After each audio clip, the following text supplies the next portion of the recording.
അസ്സലാമു അലൈക്കും വറഹ്മത്തുള്ളാഹി വബറകാതുഹു. പരിശുദ്ധ റമളാനിലെ സ്പെഷ്യൽ നിസ്കാരമാണ് തറാവീഹ് നിസ്കാരം. അത് റമളാനിൽ മാത്രമേ ഉള്ളൂ തറാവീഹ് നിസ്കാരം. മറ്റുള്ള മാസങ്ങളിലൊന്നും തറാവീഹ് നിസ്കരിക്കേണ്ടതില്ല, അങ്ങനൊരു നിസ്കാരവും ഇല്ല.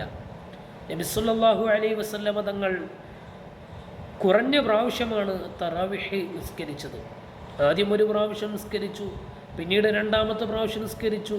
പിന്നീട് നിസ്കരിക്കുമ്പോഴേക്ക് ജനബാഹുല്യമായി സുബ്ഹാനല്ലാഹ്. നബി സല്ലല്ലാഹു അലൈഹി വസല്ലമ തങ്ങൾ അത് പിന്നീട് ഫർലാക്കുമോ എന്ന് ഭയന്നുകൊണ്ട് പിന്നീട് പബ്ലിക്കായി അങ്ങനെ നിസ്കരിച്ചില്ല.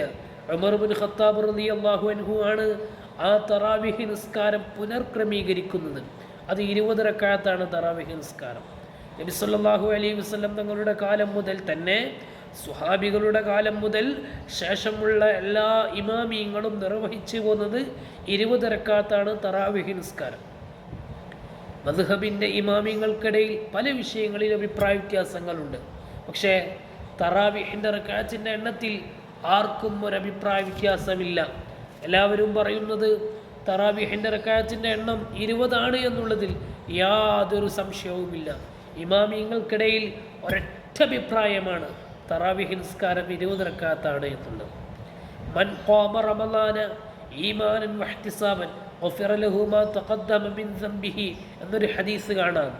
ആരെങ്കിലും റമളാൻ മാസത്തിൽ ഖിയാമുൽ ലൈൽ അഥവാ തറാവീഹ് നിസ്കരിച്ചാൽ അവൻ്റെ ഗതകാലങ്ങളിലെ സർവ്വദോഷങ്ങളും അള്ളാഹു പുറത്തു തരുമെന്ന് ഹദീസിൽ കാണാൻ കഴിയും. തറാവീഹ് നിസ്കാരം 20 റക്അത്ത് ആണ് എന്നുള്ളത് എല്ലാ ഇമാമിയങ്ങളും രേഖപ്പെടുത്തി വെച്ചിട്ടുണ്ട്. പിന്നെ ഈ അടുത്ത് വന്ന ചില ആളുകളുടെ സംശയം, അവർ 8 നിസ്കരിച്ചാൽ മതിയോ 11 നിസ്കരിച്ചാൽ മതിയോ? അങ്ങനെ ഒരു തറാവീഹ് ഇല്ല. നബി സല്ലല്ലാഹു അലൈഹി വസല്ലമ തങ്ങൾ റമളാനിലും അല്ലാത്തപ്പോഴും 11 റക്അത്തിനേക്കാൾ കൂടുതൽ നിസ്കരിച്ചില്ല എന്നൊരു ഹദീസുണ്ട്. ആ ഹദീസ് വെച്ചിട്ടാണ് അവർ 11 എന്ന് പറയുന്നത്. അത് തെറ്റല്ലേ? കാരണം റമളാൻ അല്ലാത്തപ്പോൾ തറാവീഹ് ഇല്ലല്ലോ. തറാവീഹ് നിസ്കാരത്തിന് വേറെ തന്നെയാണ്. അത് 20 റക്അത്താണ്. നബി സല്ലല്ലാഹു അലൈഹി വസല്ലം തങ്ങളും സ്വഹാബികളും മുൻഗാമികളും ഇതുവരെയുള്ള സർവ്വ സജ്ജനങ്ങളും നിസ്കരിച്ച് പോന്നിരുന്നത് തറാവീഹ് 20 റക്അത്താണ്. 20 റക്അത്ത് എന്നുള്ള വിശ്വാസപ്രകാരം ഒരാൾ 16 റക്അത്ത് നിസ്കരിച്ച് സലാം വീട്ടിയാൽ 16 റക്അത്ത് നിസ്കരിച്ച കൂലി കിട്ടും 20 റക്അത്തുള്ള വിശ്വാസപ്രകാരം. ഇനി 6 റക്അത്താണ് നിസ്കരിച്ചാലും 8 റക്അത്താണ് നിസ്കരിച്ചാലും 12 റക്അത്ത് നിസ്കരിച്ചാലും അതിൻ്റെ കൂലി കിട്ടും. 11 ഒരിക്കലും വരില്ല. 11 എന്തായാലും വരില്ലല്ലോ. കാരണം 2 റക്അത്തിലാണ് തറാവീഹ് സലാം വീട്ടാറുള്ളത്. വിത്ർ നിസ്കാരമാണ് 1 റക്അത്ത് എന്നുള്ളത് വരുന്നത്. അത് 1, 3, 5, 7, 9, 11 അത് വിത്ർ നിസ്കാരമാണ്. തറാവീഹ് നിസ്കാരം വരുന്നത് 2 റക്അത്തിലാണ് ആദ്യ സലാം. 3 തർവീഹ് എന്തായാലും വേണം തറാവീഹിന്. തർവീഹ് റെസ്റ്റ് എടുക്കുന്നതാണ്. 4 റക്അത്ത് കൂടുമ്പോഴാണ് ഒരു തർവീഹ് ഉണ്ടാകുന്നത്. 3 വരുമ്പോൾ എന്തായാലും 8 റക്അത്ത് പറ്റൂലല്ലോ. 3 × 4 ചുരുങ്ങിയത് 12 റക്അത്തെങ്കിലും വേണം. 5 തർവീഹുകൾ ഉണ്ടെന്ന് ഇമാം നബവി റളിയല്ലാഹു അൻഹു രേഖപ്പെടുത്തിയിട്ടുണ്ട്. തറാവീഹ് റക്അത്തിൻ്റെ എണ്ണം 20 ഇരിക്കട്ടെ, തറാവീഹ് നിസ്കാരം വളരെ പ്രധാനപ്പെട്ട ഒരു നിസ്കാരമാണ്.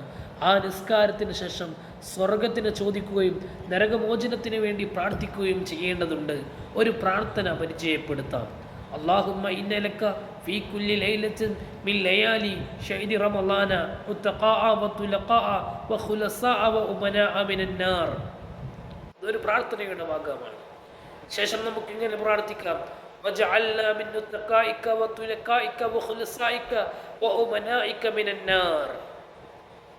ഇതും തറാവീഹ് നിസ്കാരത്തിൽ ഉൾപ്പെടുത്തേണ്ട പ്രാർത്ഥനയാണ്. നിസ്കാരാനന്തരം നമ്മൾ നിർവഹിക്കുന്ന തറാവീഹിൻ്റെ പ്രാർത്ഥനയിൽ ഇതും കൂടെ ഉൾപ്പെടുത്തണം. ശേഷം ആ പ്രാർത്ഥന പൂർത്തിയാക്കേണ്ടത് ഇങ്ങനെയാണ്.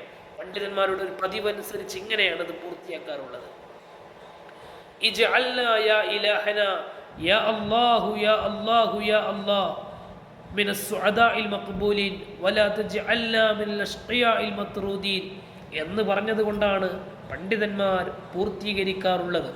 തറാവീഹ് നിസ്കാരത്തിൻ്റെ പ്രാർത്ഥന എല്ലാ നിസ്കാര ശേഷവും നിർവഹിക്കണം. ഇൻഷാ അല്ലാഹ് ഓരോ തറാവീഹ് നിസ്കാരം കഴിയുമ്പോഴും, ഓരോ ദിവസത്തെ തറാവീഹ് നിസ്കാരം കഴിയുമ്പോഴും നരകത്തിൽ നിന്ന് മോചനം ലഭിക്കാൻ, സ്വർഗീയ പ്രവേശനം ലഭിക്കാൻ, അതുതന്നെ വ്യത്യസ്തങ്ങളായ വാചകങ്ങൾ കൊണ്ട് നമ്മൾ പ്രാർത്ഥിക്കുന്നുണ്ട്. മഹാന്മാർ പ്രാർത്ഥിച്ചു വെച്ച പ്രാർത്ഥനയാണ്. ചില ഭാഗങ്ങളൊക്കെ ഞാൻ പറഞ്ഞ ചില ഭാഗങ്ങളൊക്കെ വാരിതായി വന്നിട്ടുമുണ്ട്. പൂർണ്ണമായി അങ്ങനെ തന്നെ വാരിതായി വന്നില്ലെങ്കിലും പൂർണ്ണമായും മഹാന്മാർ പ്രാർത്ഥിക്കുന്ന പ്രാർത്ഥനയാണ്. ഇക്കാലത്തുള്ളതും മുൻകാലങ്ങളിലുള്ള വിശ്വാസികളായ സജ്ജനങ്ങളും പ്രാർത്ഥിച്ചിരുന്ന ഒരു പ്രാർത്ഥനയാണ്. നമുക്കും ഈ പ്രാർത്ഥന എല്ലാ തറാവിഹ് നിസ്കാരാനന്തരവും പതിവാക്കാം. അള്ളാഹു തൗഫീഖ് നൽകുമാറാവട്ടെ. അസ്സലാമു അലൈക്കും വറഹ്മത്തുള്ളാഹി വബറകാതുഹു.